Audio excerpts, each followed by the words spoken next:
Okey, kepada yang dah mula lupa, kelas ni diajar oleh saya, okey, Kamal dan juga Dr. Fahana. Dr. Fahana insya-Allah akan masuk minggu ke bila sampai tajuk animation. So ini antara topik yang kita nak sentuh. Nampak banyak tapi saya nak pergi sepintas lalu sahaja. Okey. Sebab ini ialah basic yang boleh baca sendiri. Cuma saya nak pastikan semua ada benchmark ataupun makluman yang sama tentang apa maksud multimedia. Okey, soalan saya sebelum kita mula. Kalau saya seorang guru, saya pergi ke kelas, saya bawa slide projector. Semua ingat lagi slide projector yang masukkan orang kata macam klip filem tu, slide projector. Dan saya bawa juga radio. Okay, saya bawa slide projector untuk teaching and learning saya. Dekat slide projector tu adalah gambar, grafik dan teks. Dan saya bawa juga radio untuk mempersembahkan mungkin ada rakaman suara untuk teaching and learning. Dan saya pergi kelas, saya mengajar menggunakan slide projector dan juga radio tadi secara bersama. Soalan saya, adakah itu dikategorikan saya seorang guru yang mengajar menggunakan multimedia? Ada siapa nak cuba jawab? Okey, ya. Ya, semua setuju ya. Okey, sebelum semua tu saya nak tengok pandangan ya. Okey, tuliskan sama ada ya atau tidak dekat chat ataupun kalau nak bersuara pun boleh. Okey, semua kata ya. Tak ada seorang pun yang kata tidak. Sebab guna projector. Okey. Alhamdulillah. Bermaksud betul lah kelas kita ini diambil pada semester pertama sebab semua salah. Okey. Kalau you kata ia, itu adalah multimedia, semuanya itu adalah tertakluk kepada definisi tahun 90-an. Tahun 90-an awal-awal dulu, kalau you masuk sekolah, you kata mengajar macam tu, guna multimedia, orang terima. Sebab multimedia, pelbagai media. Tapi sekarang, kalau you pergi kelas macam tu, pengetua tengok, cikgu buat apa tu? Saya nak mengajar guna multimedia. Dia tengok, betul ke kau ni guna multimedia? Sebab apa? Apa yang membezakan definisi multimedia dahulu yang cikgu guna pakai sekarang semua kata ya tadi, yang saya kata salah, yang menyebabkan ia salah kerana definisi multimedia sekarang berbeza. Okey, dekat nota, siapa yang dah sempat tengok nota tu? Apakah yang menyebabkan saya kata benda tu salah? Apa yang kurangnya di situ? Ada teks, ada grafik, ada radio, ada suara, ada projektor, apa lagi yang tak cukup? Okay, siapa-siapa nak cuba? Interaktif. Ya? Dia tidak interaktif. Tidak interaktif? Interaktif apa Cikgu Zul? Saya bercakap, saya tekan play, saya tekan pause, saya tekan rewind, apa-apa tu. Sekarang ni lebih kepada komputer. Ya, itu keyword dia. Sekarang ni bila sebut multimedia, dia mesti computer based. Sekarang. Dulu ya, pakai slide campur projektor, dua benda, multimedia. Pakai OHP dengan surat khabar, bawa TV, multimedia. Sebab multimedia itu sendiri maksudnya pelbagai media. Multi, merujuk kepada pelbagai. Media atau medium, plural and singular tu, merujuk pada pelbagai medium yang digunakan bagi tujuan teaching and learning. Itu dahulu. Okay, kalau kita tengok definisi multimedia. Okay. Kalau dulu orang kata guna je lebih satu medium, multimedia. Second version, dia kata mesti computer centered presentation. Baru multimedia. Tak ada komputer, bukan multimedia. Definisi yang terkini, ini dia yang kita pegang sekarang untuk kelas ini. Computer based interactive communication process. Okay, bila sebut communication process tu untuk menyampaikan maklumat lah kepada pengguna. So dia guna teks, grafik, audio, video, animation. So ada 1, 2, 3, 4, 5 medium, okay, untuk penyampaian maklumat dan satu elemen interaktif. So ingat bila orang kata multimedia sekarang, it's not just simply media, tetapi mesti ada tambahan 2 elemen, interaktif dan mesti computer based. Okay, itu clear. Itu sebab kelas ni nanti seterusnya kita akan fokus pada teks, kemudian grafik, teks 1 minggu, grafik 2 minggu, audio 1 minggu, video 1 minggu, animation 1 minggu. Dan dalamnya pula kita akan bincang pula tentang design. Okay. So ini multimedia element yang saya katakan tadi, yang kita akan sentuh dalam kelas ni. Yang kita tak sentuh interactivity. Sebab interactivity ni akan didedahkan lebih lanjut dalam kelas authoring. Authoring bukan semester ni kan, semester hadapan. Biasanya kalau kelas authoring sama ada Prof Zaida atau Dr. Nihra atau Dr. Farhana yang selalu mengajar. Okay?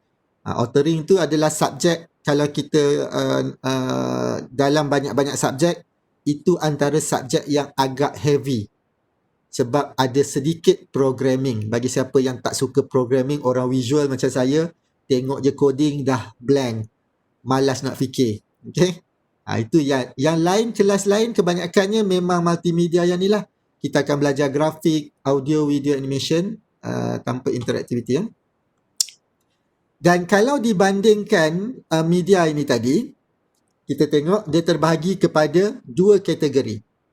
Satu statik, satu lagi dynamic. Okay, bila sebut statik dynamic, saya yakin semua faham. Statik ni dia duduk diam. Teks grafik tu duduk diam, takkan bergerak, takkan melompat. Okay, tetapi video, audio, animation ni sesuatu yang dynamic sifatnya, sentiasa bergerak. Apa orang kata? Video bergerak, animation bergerak, audio sentiasa kita dengar, dia dynamic, ada tone, ada pitch, dia punya kekuatan suara. Okey, soalan saya seterusnya. Katakanlah saya ada grafik. Grafik tu sifat dia statik. Macam dalam PowerPoint ni kan. Ni semua grafik, sifat dia statik. Tetapi saya gerakkan, dalam PowerPoint tu ada tools yang membolehkan grafik itu digerakkan. So, grafik itu sekarang adakah kategori statik atau dynamic? Okay, boleh jawab dekat chat. 1 statik, 2 dynamic. Tapi kena ingat, grafik tu kategori dia statik. Kalau saya gerakkan, adakah dia bertukar jadi dynamic atau kekal dia sebagai elemen statik? Doktor, tempatannya maksud doktor tu grafik tu dalam bentuk GIF ke atau macam hanya letak animation? Okey, dia grafik bermaksud dia kita tak tengok format file. Grafik bermaksud sama ada dia gambar foto, dia ikon, dia ilustrasi. Kita tengok dari segi general dahulu. Bukan tengok format file dia GIF ke, JPEG ke, TIFF ke, TGA lagi. Sekarang grafik sifat dia statik, tiba-tiba kita gerakkan dalam PowerPoint. Adakah dia kekal sebagai elemen yang statik sebab dikatakan sini kategori statik ataupun dia dah jadi dynamic?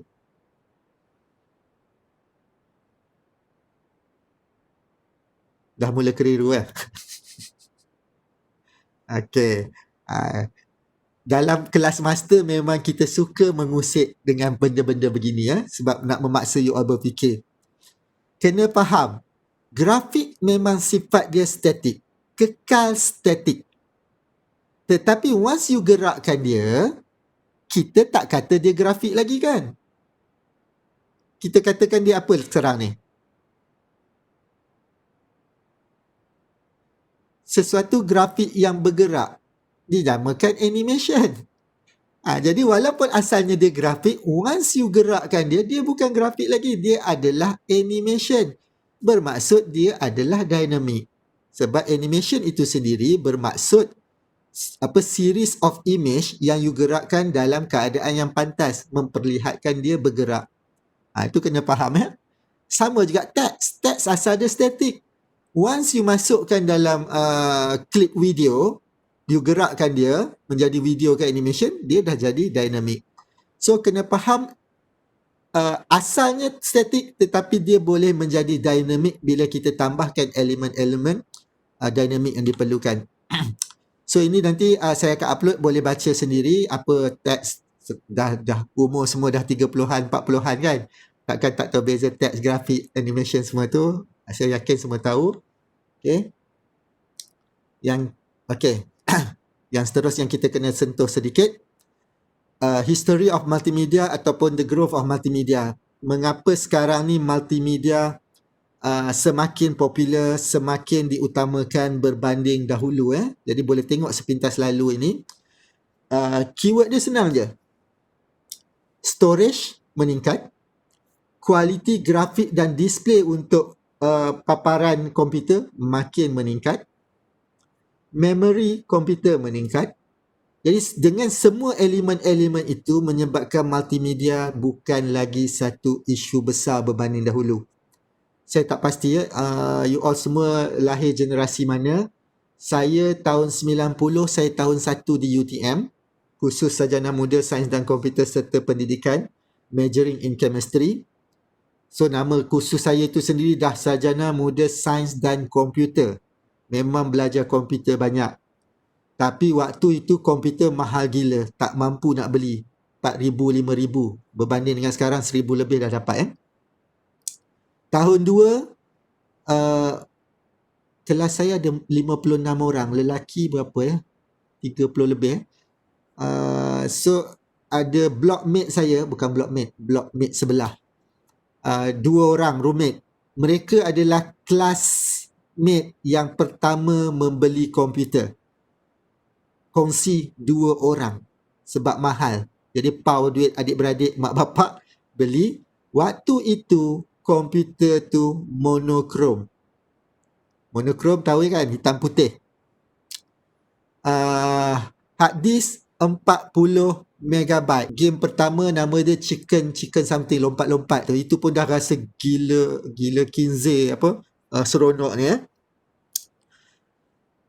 Tapi saya tak beli lagi waktu tu sebab duit tak ada. Tahun 3 saya beli. Monitor saya lebih canggih daripada monitor kawan yang sebelum tu. Monitor saya warna dia hijau. Kan, ni ada Nur Azam tulis ni kan, monochrome screen hijau, dia panggil apa tu doktor. Ni monochrome ada monochrome ada banyak jenis pula. Monochrome sejenis tu hitam putih saja. Upgrade daripada monochrome dia hijau, nama dia Amber. Okay, waktu tu orang panggil monitor Amber. Kalau monitor Amber tu dah rasa kaya sungguh lah tu. Okay, itu tahun 3 saya dapat tu. Kenapa saya cerita ke sana? Okay, dan kalau kita perhatikan, kita tak payahlah tengok yang lama-lama ni, semua dah pernah belajar sejarah komputer kan, ada yang besar padang, besar apa ni. Tetapi kalau kita perhatikan, 80-an semua komputer macam ni, multimedia tak begitu popular. Sebab macam mana nak masukkan multimedia, CD-ROM tak ada, dia hanya disket kecil je kan tu. Tapi bermula tahun 90, ini yang saya kata tadi, bermula tahun 90, generasi saya tahun 1 hingga tahun 5, 90 sampai 95, multimedia mula popular dan keluarlah logo ini. Siapa yang pernah melihat logo ini bermaksud you all dah tua. Okay? Saya dah tua. Waktu tu kalau beli komputer, ada logo ini, dah rasa jalan tak jejak bumi. Bangga gila. Sebab merujuk kepada ia adalah sebuah komputer multimedia. Nama dia kan logo tu, multimedia PC. Tak ada logo ni bermaksud dia bukan multimedia. Apa yang membezakannya?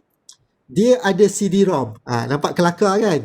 Ada CD-ROM, dia boleh letak logo MPC. Dan satu lagi, dia ada sound card. 2 tu elemen utama. Ada sound card, ada CD-ROM drive, dapatlah logo ni. Orang yang tak ada ini bermaksud komputer dia bisu, tak dengar. Setakat bunyi, bunyi yang biasa Windows, bukan Windows, bunyi ting, macam tu je lah. So bila wujud logo ini, komputer makin canggih, internet pun mula wujud sebagainya. Dan sampailah daripada 2005 keluarnya CDRW, DVD-ROM, internet connection makin stable, RAM makin murah, hard disk makin besar. You just imagine, komputer pertama saya, hard disk dia 80 MB. Kawan saya beli tahun 2, 40 MB. Bayangkan, megabyte tau, bukan gigabyte, bukan terabyte. 40 MB, 80 MB, itu saja, dan rasanya itu pun dah kaya gila dah. Okay.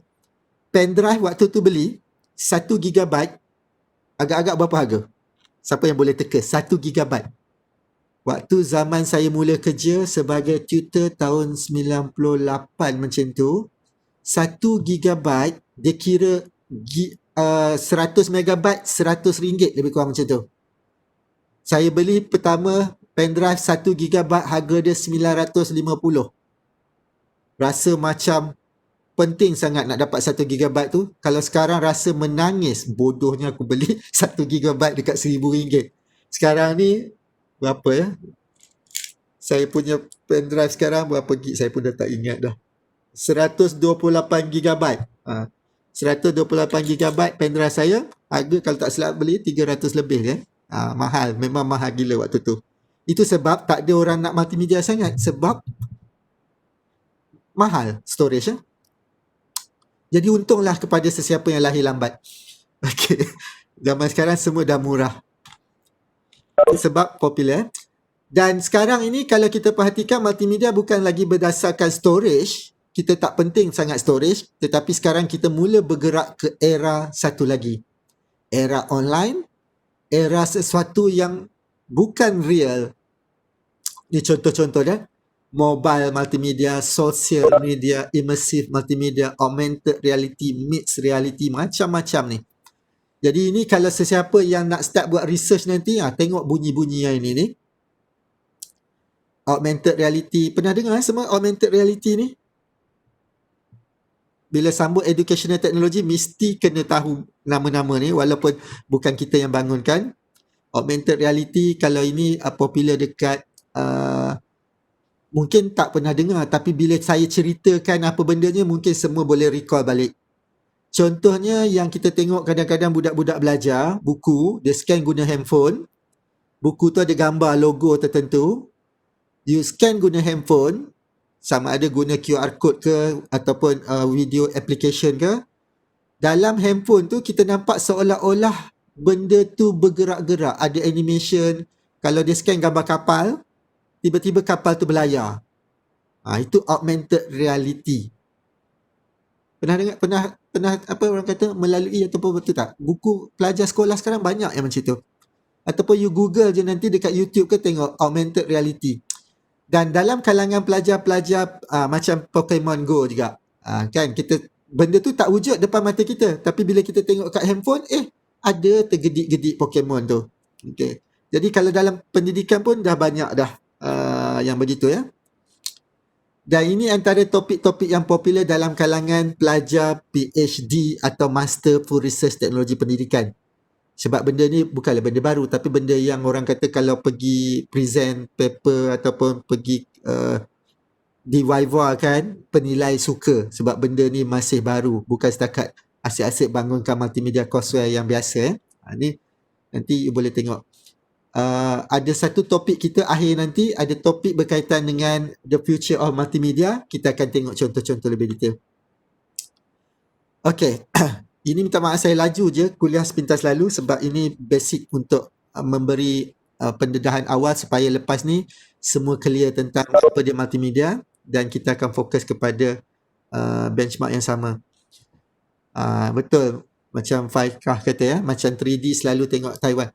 Itu ada satu lagi, itu bukan augmented reality. Itu nama dia immersive multimedia juga. Ya, mixed reality ataupun immersive multimedia.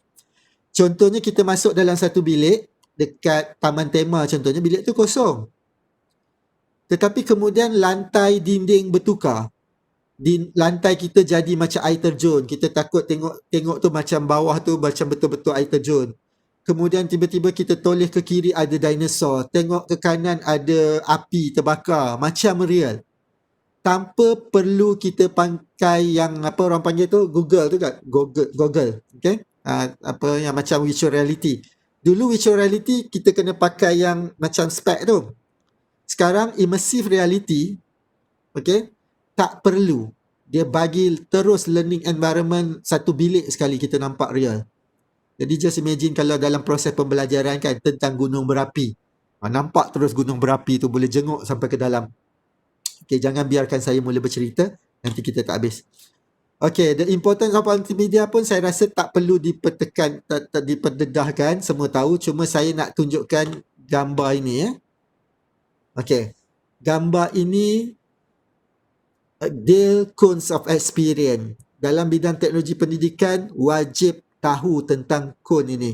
Dan saya rasa ini telah disentuh atau akan disentuh dalam kelas pengantar bersama Dr. Nora Fendi kalau tak silap saya. Ini adalah berdasarkan kajian, you kena clear benda ni. Dan kenapa nanti kita perlu gunakan multimedia, video dalam teaching and learning, kemudian kita inject pula dengan certain pedagogi tertentu, active learning, problem based learning semua tu. Dalam kelas teknologi pendidikan ni kita sentuh nanti semua. Sebab kita berpegang pada cone Dale ni. Sebab dia kata, kalau seseorang itu belajar dengan hanya mendengar sahaja, 10% je yang dia orang mungkin akan ingat. Tetapi mendengar pula, membaca. Tetapi kalau dia baca dan dia dengar ni, dia akan meningkat mungkin 20%. Kalau dia tengok gambar, dia watch video, meningkat 30%. Retention ya, maksudnya pengekalan dalam tempoh masa tertentu. Tetapi makin ke bawah, dia makin aktif. Tengok ni ya, simulate model experience, do the real thing. Macam active learning, buat betul-betul tu, dia meningkat kepada 90%.